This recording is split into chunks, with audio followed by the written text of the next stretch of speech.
larawan na hindi ko malimutan. Aking natatandaan ng tinanong aking magulang, ano ba ang gusto ko pag lumaki ako? Ang sabi ko ay ganito, gusto ko maging tanggero para pabagsakin ang mga lasenggo.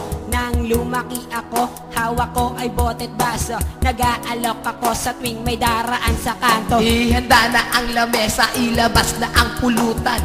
Akin ang kwentuhan at inyo ang halakhakan. Ako ang gitarista at tayo'y magkakantahan. Tayo'y mag-e-enjoy kahit abuti ng agahan.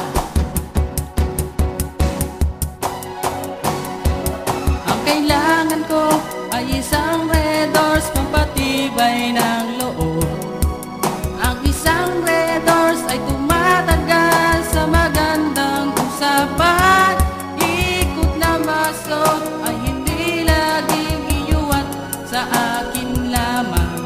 Ang sabihin mo sa iyong kasunod, Pare, basta't maghintay ka lamang. Nakunad tikim, mata ko ay nagdilim. Ang pakiramdam ko para bang aatakihin sa puso. At gusto ko na sumuko sa aking pagtayo. Bigla na lang akong nahilo na nakita ang aking ulo. Lakad ko'y di na derecho at ang aking paningin oblong na ang mga baso. Ako'y napayuko at balik sa dating pwesto. Pero ayan na tanggero, tatagayan na ako.